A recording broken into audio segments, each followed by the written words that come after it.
Breaking tonight, federal authorities say a coordinated FBI and ICE raid has exposed alleged corruption involving judges. With 4:32 a.m., downtown Minneapolis, Minnesota.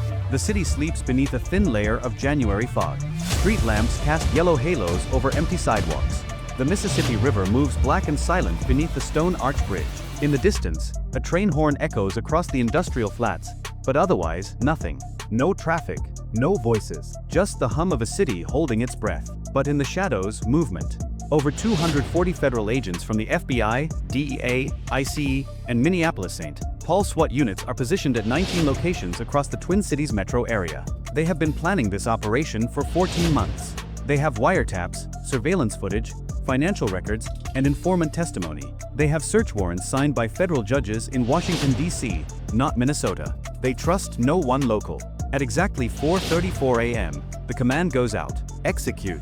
Simultaneously, across Minneapolis and St. Paul, flashbang grenades detonate. Doors splinter inward. Agents in black tactical gear pour through entryways with rifles raised and voices sharp. The night explodes into controlled chaos.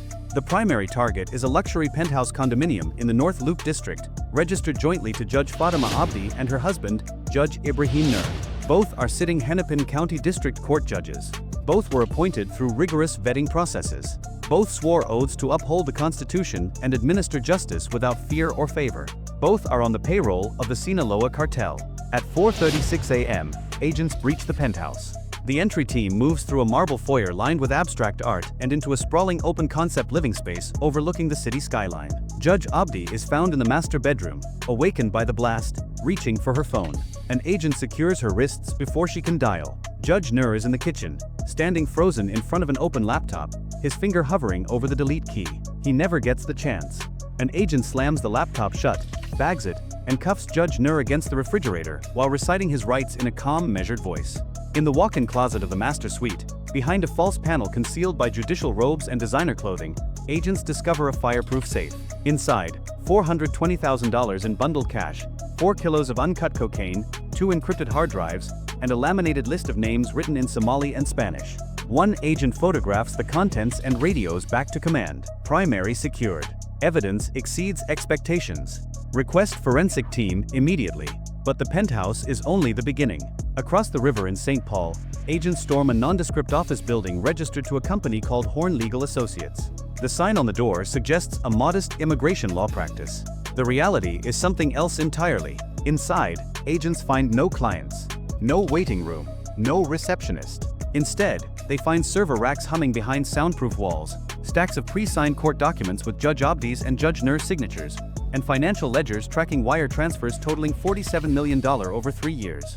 The office is a command center, a nerve hub for coordinating judicial corruption across the upper Midwest. In Bloomington, near the Mall of America, agents hit a warehouse registered to Great Plains Distribution, LLC. The front loading bay is clean. Forklifts sit idle. Shipping manifests hang on clipboards near a dispatch desk. But behind a reinforced steel door disguised as a utility closet, agents find the real operation. A cocaine processing facility. Industrial scales. Hydraulic presses. Mixing stations with cutting agents. Packaging tables with heat sealers and kilo molds. And stacked along the walls, ready for distribution, 1.4 tons of pure Colombian cocaine stamped with the Sinaloa cartel's signature emblem, a serpent coiled beneath a crown. One DEA agent, a 22-year veteran, stands in the center of the room and shakes his head. This is enough to flood every city between here and Detroit for the rest of the year. But it's what they find in Eden Prairie that changes everything. A climate-controlled storage unit, rented under a shell company called Northern Star Holdings, contains rows of sealed steel boxes. Inside, encrypted USB drives, financial documents in English, Somali, Spanish, and Arabic, property deeds for commercial real estate across 6 states, and a master ledger bound in black leather. On the first page, printed in block letters, a single title, Operation Mogadishu Corridor, and beneath it, circled in red ink, one name, Hassan Elmi. 10:15 a.m. FBI Regional Cyber Forensics Lab, Minneapolis. 12 hours after the raids, federal analysts are working around the clock. The encrypted drives seized from the penthouse and the storage unit require specialized decryption, layers of protection designed to resist even the most sophisticated intrusion attempts. At 10:47 a.m., the first drive cracks open. What appears on the screen is not a simple criminal ledger. It is an architectural blueprint, a fully operational network diagram showing how the Sinaloa cartel infiltrated, compromised, and weaponized the Minnesota judicial system over the course of nearly a decade. The diagram shows shell companies, dozens of them, registered in Delaware, Nevada, Wyoming, and offshore in the Cayman Islands and Malta. It shows non-profit organizations posing as refugee resettlement charities, cultural preservation societies, and youth mentorship programs. It shows real estate holdings, restaurant chains, trucking companies, and medical billing firms, all connected by a web of wire transfers, invoice fraud, and layered ownership structures designed to make the money disappear and reappear clean. At the center of the web sits one man, Hassan Elmi. Elmi is not a judge. He is not a lawyer. He holds no public office. On paper, he is a successful businessman, a respected community leader, a philanthropist who funds scholarships and youth programs across the Twin Cities. In reality, he is the architect.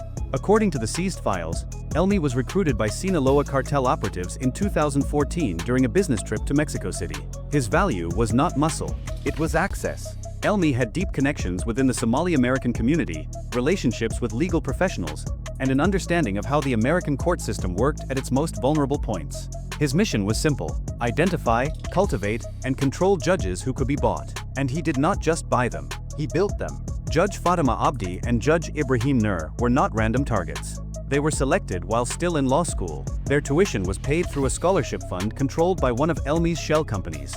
Their clerkships were arranged through his legal contacts. Their wedding was funded by a charity linked to Northern Star Holdings. Their home was purchased through a cartel-backed real estate trust. Their children's private school tuition was paid by a fake nonprofit called the Minnesota Youth Excellence Foundation. By the time Abdi and Nur were appointed to the bench, they owed everything to Hassan Elmi. And Elmi collected. For 7 years, the two judges did what no amount of cartel violence could accomplish.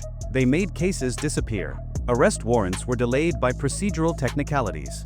Evidence was suppressed on manufactured constitutional grounds. Cartel members caught with kilos of cocaine walked free within days, their charges reduced or dismissed entirely. Seized drug money was returned to cartel lawyers under legal frameworks that Judge Abdi herself authored. When federal agents built cases against mid-level cartel operatives, those cases were strategically reassigned to courtrooms controlled by judges on Elmi's payroll. The system was not broken, it was redesigned. One FBI cyber analyst stares at the network diagram and says quietly to her supervisor, "Sir, this is not corruption. This is infrastructure." They turned the Minnesota court system into a cartel subsidiary.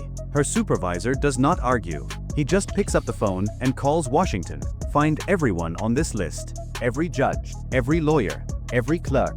I want warrants ready by dawn. 5:22 a.m. the following morning. Unified Federal Command Center, Minneapolis. A massive digital map dominates the wall of the command center.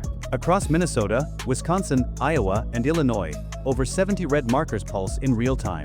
Each marker represents a location tied to Operation Mogadishu Corridor, cartel stash houses, money laundering fronts, corrupted officials, logistics hubs disguised as legitimate businesses, and human trafficking transit points used to move both product and people through the Great Lakes Corridor. The operation commander, a senior DEA regional director named Margaret Vance, steps to the center of the room. Her voice is calm but carries absolute authority. All units, this is command. We are greenlit for full regional takedown. You have authorization to execute warrants on all flagged locations simultaneously across 4 states. This is not a drug bust. This is network eradication. We are taking apart a machine that has been running for almost a decade. Move now. Within minutes, over 1,100 federal agents deploy across the upper Midwest. Black Hawk helicopters lift off from staging areas near Minneapolis-St. Paul International Airport. Armored SWAT vehicles roll through pre-dawn streets in Milwaukee, Des Moines, and Chicago. ICE tactical teams hit suspected human trafficking safe houses where the cartel moved undocumented migrants as cover for cocaine shipments.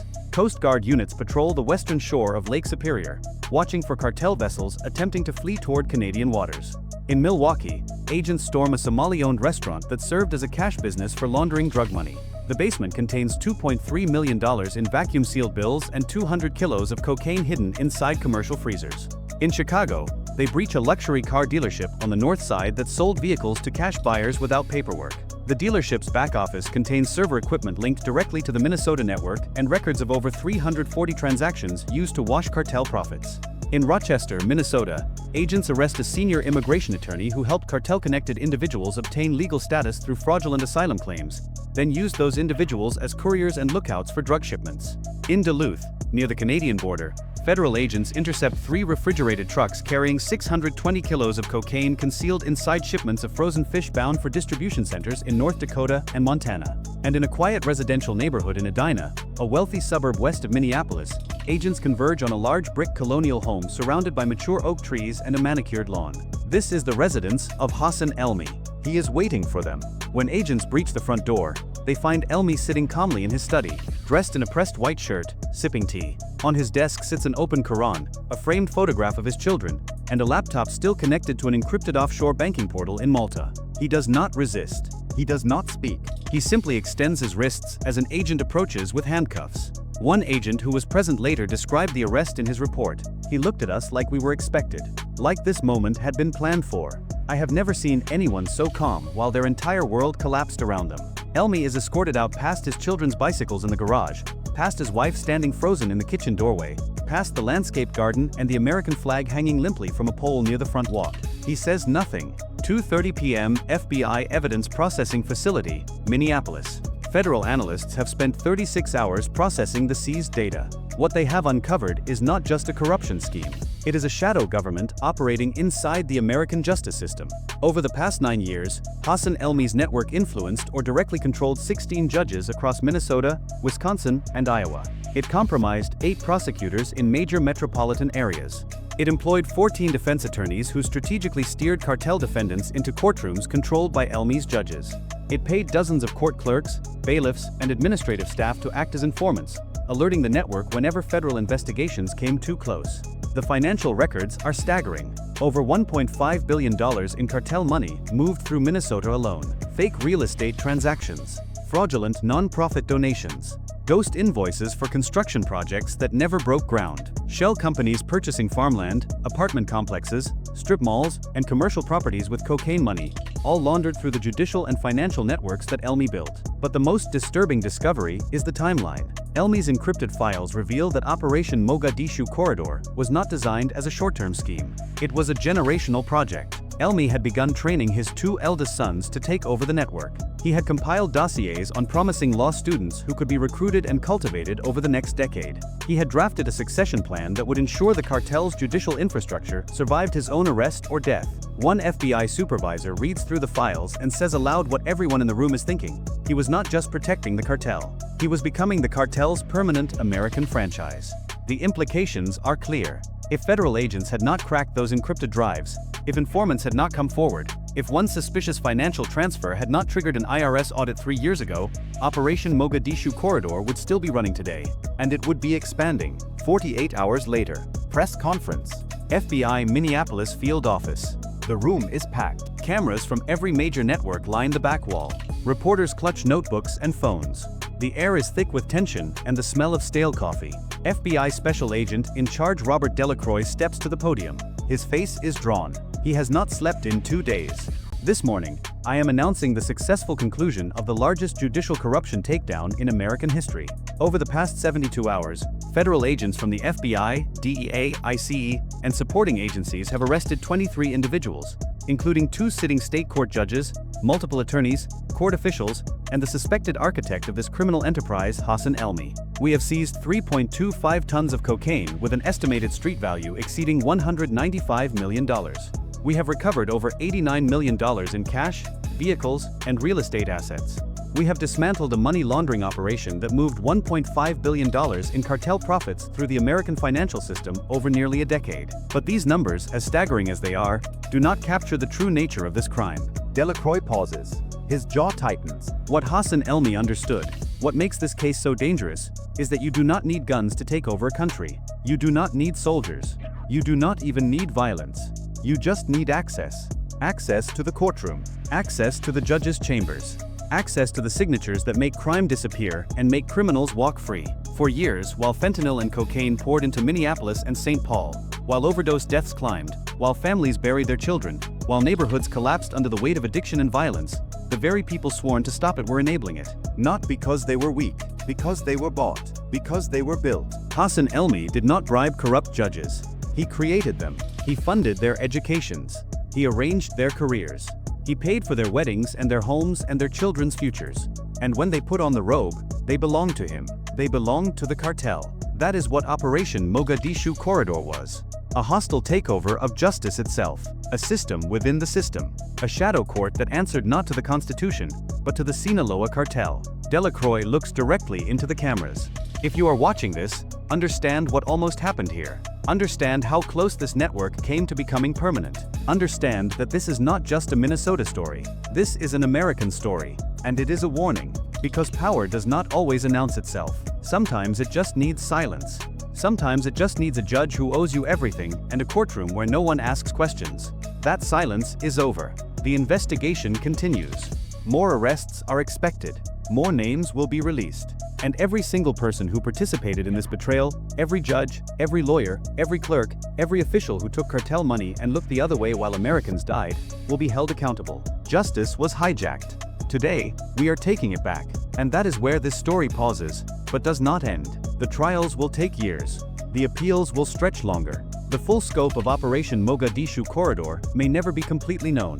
But what federal agents discovered in those frozen Minneapolis hours revealed something that every American needs to understand. The cartel is not just at the border. It is in the courtroom. It is in the office next door. It is in the institutions we trust to protect us.